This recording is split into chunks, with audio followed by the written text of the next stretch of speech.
Hello, everyone, and welcome once again to Tuesdays for the Poetry. This is a weekly reading from my home where I share with the Instagram Live audience.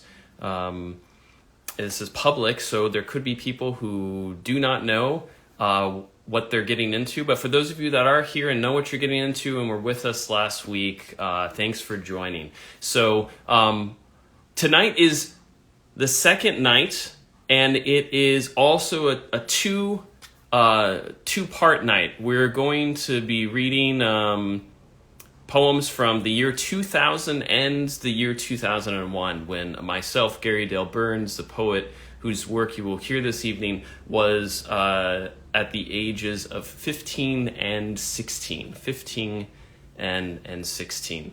Last week we read for ages 13 and 14. And next week, not to get too ahead of myself, but next week will be 2002.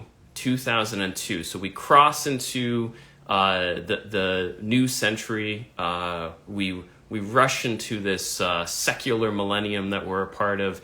And all of a sudden, I just... well, I'll talk about the life circumstances, but 2020, not 2022, that was last year. 2002 was prolific. I think there was something like 41 poems that I wrote, and I'll get into the reason next week as to why there were so many. So something I forgot to do last week, and that I want to do at the beginning of these lives, because I think there needs to be a little bit of time where I'm just sort of talking and there is there's some time for people to join, is I wanted to just share a book that I'm reading right now that I'm really enjoying. So one that I just happened upon, and only because I saw the writer's name from picking up a copy of their novel at my local bookshop, Magpie Bookshop. Shout out to Christy and Magpie here in Catskill, New York. Well, I didn't get this other book from Magpie. I instead got it a little ways down the river in Kingston at Rough Draft Books. And so one of the books that I'm currently reading right now is called Death by Landscape by Elvia Wilk. I was familiar with Elvia's work from her novel Oval, which I picked up, which I didn't crack open. But I saw her name on the spine when I was looking in the essay section at Rough Draft, and I picked it up and I read the back, and I was like, wow, this is a book that is immediately speaking to me. And why is it speaking to me? Well, Elvia Wilk takes seriously the observations and connections that the novelist Amitav Ghosh made in his collection of essays called The Great Derangement, that we are living in a climate crisis, and it is the duty or obligation of fiction writers to recognize this and to come to terms with the fact that there is a trauma that we're living through right now. And we need the imagination to be active in solutions to this crisis.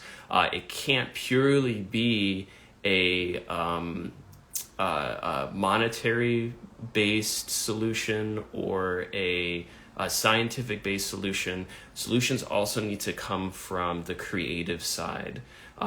So she's looking at a lot of different works of fiction, some that I'm familiar with, like Jeff Vandermeer's Area X trilogy, and then other works of fiction that I haven't heard of that I really must check out. So I really recommend Death by Landscape, Elvia Wilk's first collection of essays, and I believe only her second major published work, also through Soft Skull Press, that her novel Oval was published through. And happy birthday to her, belated.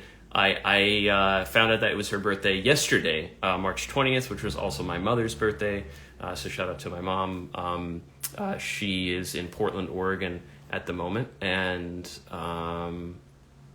celebrating in her own way with my sister out there. So there is some family out that way.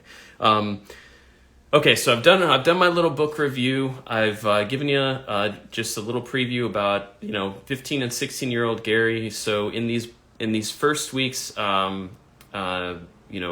easy on me.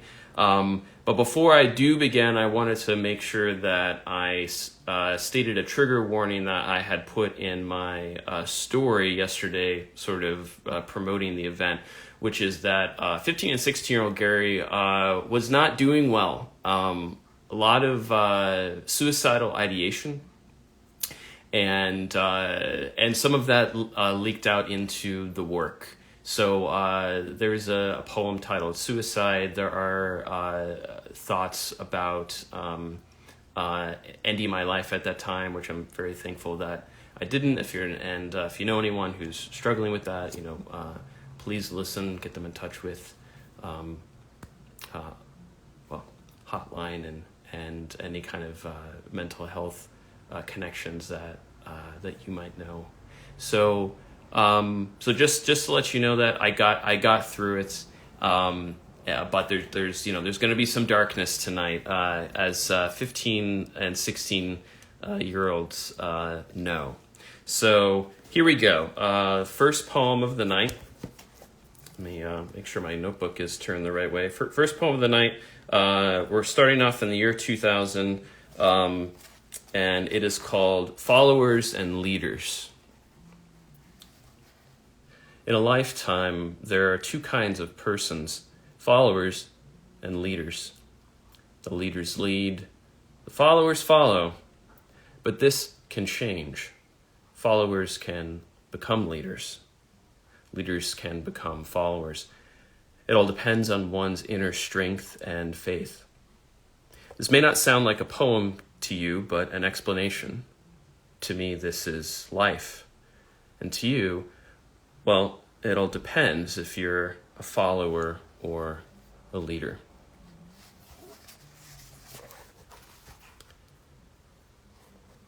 Suicide. The darkness nears in the distance. Madness blackens my mind. Confused to the point of insanity, blood red flashes through my eyes. I step to the ledge, take the gun, take a rope, and end the misery that is my life. My suicide won't be remembered because the outcome is damnation.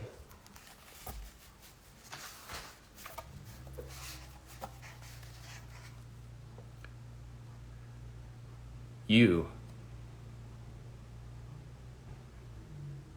As I stare upon your eyes, I could look on them forever. I couldn't say I love you more than enough times. All I think is of you. And when I get to see your face, I could not receive any other joy more pleasant than yours. As my life is filled with discomfort, I'm not able to breathe. But if I only get to say hi, I receive a haven's air. I wish I could have stayed to even have a chance, but fate has failed me. And I leave so sad for you.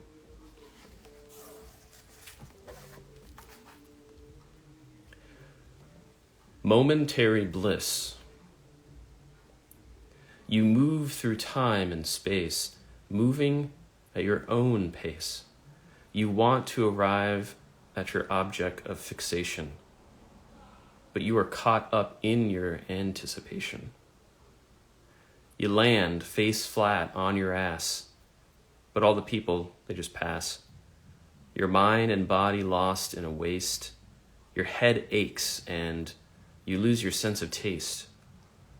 But out of the blue-filled haze comes the key to solving this maze.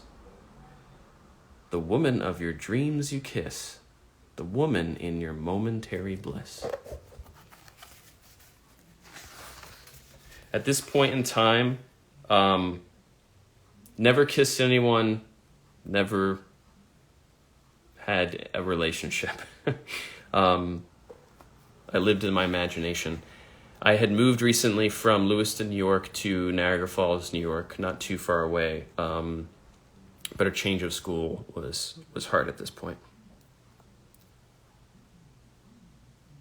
And yet, her eyes, I gazed through them to a bliss unknown, gathered together and spent. The times I connect through a look are cherished on that day. If I even get to gaze once or twice, the skies in my mind turn sunlit. The eyes of a woman tell all her secrets, her loves, her scents, her likes. I wish to hold her like a cradled sunset, but I move away, gazing until my eyes can no longer reach hers. Our palace crumbles into darkness. The place we first pierced, and the day turns to night. Never mind to return to her eyes. I hope you're also just mutually cringing inside. Summertime. Let's get back to some nature. Every day spent with hot sun glaring, smiling above the waking heat. The children outside are doing, not dreaming. The learner's bravado gone till autumn. The grown go back to the child mood, and they dream of youth once more. Relaxation. That's the key to undoing. And it's a practice by the ones who work, thanking their worship for the time of rest, fearing the inevitable, which comes at the end. Some may say that spring brings love, but truly I beg to differ. For summertime comes in the middle of seasons, the middle of life, the middle of weather, and love that binds reaches for a soul to carry through the summertime ride and reach the end, which is the fall. Not the heat or the love nor the light lasts, but the memories will forever keep in the heart of the sun, the guardian of the greatest season, summertime. Little poem for summer to come. Spring is on its way. This one is untitled. I sit to think of my last day, of my last blink. Where will I go? Heaven or hell? The eternal bliss or fiery fright? The blood-red haze or white glowing light? Do I forget of where I am, what I do, what I see? For I am here on the earth, where I can find the bliss I seek, and where I find frightful fire, and where until day of judgment. Till day of judgment I advise, until the last stroke of a clock. Sit to think of your demise, for you will find both on earth. I have a note to myself here, definitely inspired by William Blake. A lot of the English romantics were big influences when I first started writing. This next poem is called Memories. We obtain these gifts through sight and sound, touch and taste, feeling and emotion. The times we shared our memories, the times we laughed our memories. Trials through life are challenged together, the trial of school, a true friendship maker. Our minds at one stage, we break through the mold of excitement and pleasure rolled into another. After these memories are sealed, we reopen them by remembering. Remembering our memories heals the mind of a time once young, a present so aged, and out of every memory comes a person to mind. In my memories, many appear, not all truly remembered, but the ones forgotten only sink further into my mind, again to be reopened, again to be remembered. My memories are of friends, and you, my friends, will never be drowned.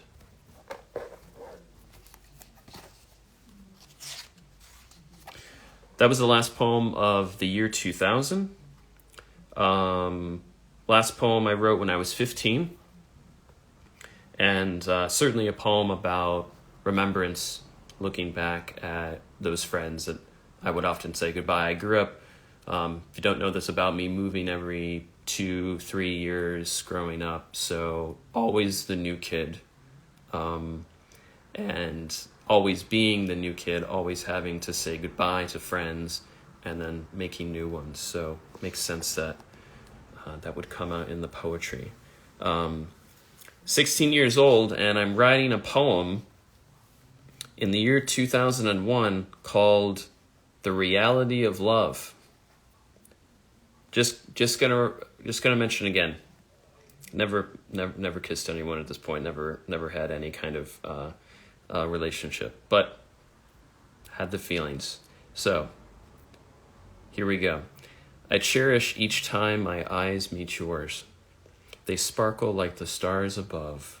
The wind blows through your hair so silent. These words we mutter to each other ring inside our hearts, affixed. I love you with a passion unparalleled, to the beams of the sun which shine upon you. Even as the dusk turns to night, your beauty still gleams pure. The nighttime air tastes so much sweeter with you in my arms. Your sultry lips I love to taste, each kiss a dive into ecstasy. Your silken body dances to my heartbeats, and my love is yours with each subtle touch. With you in mind, I write these words, for you are these words to be read. The reality of love is known to our souls.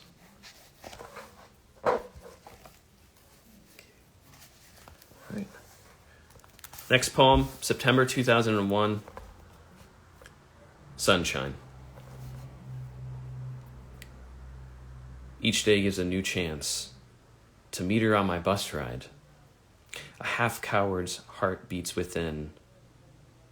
Its rest, longing for this chance. Mine own eyes are stricken with surprise. Each time that light shines affront, dark, perfect, and beautiful, and descriptions will never suffice.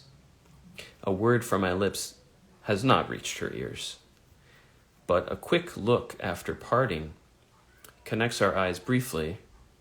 Feeling her sunshine holds my life until the day our voices do exchange and a hole inside my heart is filled. This happiness is carried a second a day through sunshine.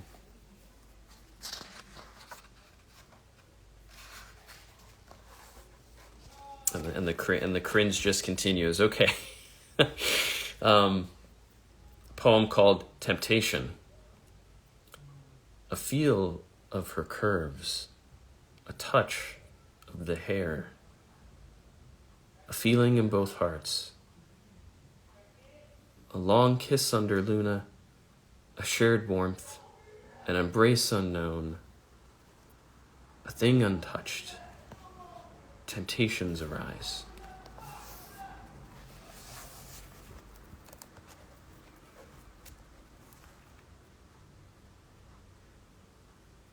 Until desire. I set to write this poem, my own, of trials which vices I never want cloned, my life in the tangle of a familiar web, staring through the dark upon my bed. I never have looked into lust-filled eyes, I never have shared a passionate kiss. My heart aches from the very truth. I've never touched with unparalleled pleasured. Groping from a place unknown, wanting the things which I ponder each day, is harder to a broken-hearted fool whose heart had never even bloomed. A little more honesty there from young Gary Dale Burns. All right, not many more left. This one is called Battle of Water. Cutting through the ranks of a menace, the soldiers attack in a wild suicide. After a week of torture, the people rejoice, but hide for fear of discomfort. Again and again, wave after wave, the army has won, but continues forth to fill the ground with bodies once owned. Not until the clouds leave the field like generals will the battle of water end for a time. The front is coming, the people watching, motions mixed and sides picked.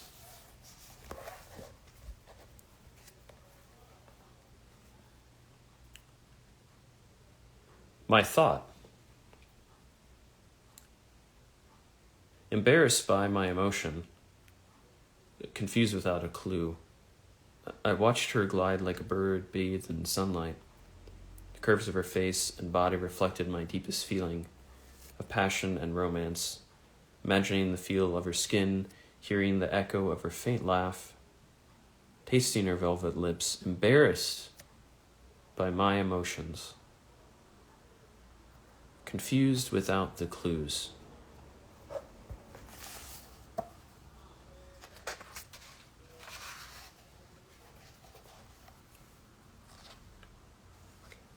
Just 3 more.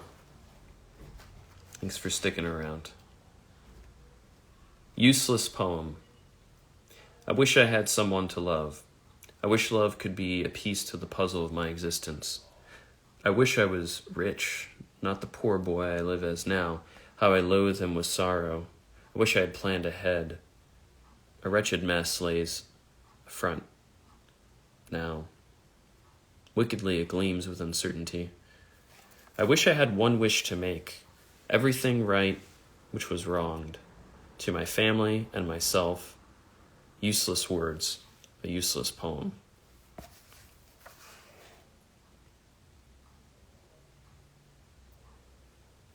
Unknown. My admission is no surprise. I have never peered into eyes that peered back with the same feelings of love, romance, or devotion. I am a knight without a damsel, a Ronin of the unknown, that knows his loneliness and pains after each time of remembrance. The tool I use to write these words could be used many a time before I am completed. This need to know the unknown drives my life.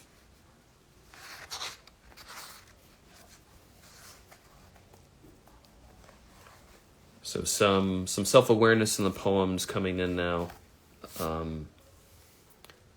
And now some different emotions. The final poem for this evening, my last poem that I wrote in 2001, is called Rage. Fuel of contention, gift to an angered heart, it boils within me. My blood to the darkest dread, I hate it and enjoy it, like a devil's partner, eyes in crimson color, singing a nocturne of evil delight, bathed in unlinked power. Fury lights catch a glimpse of my madness. Great. So that's it for this evening.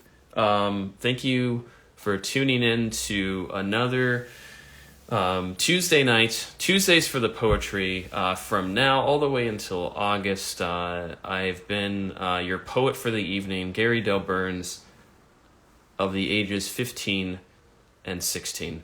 As the Tuesday nights go on, we will get closer and closer to the year 2023, and then we'll be hearing poetry that I will have very freshly finished.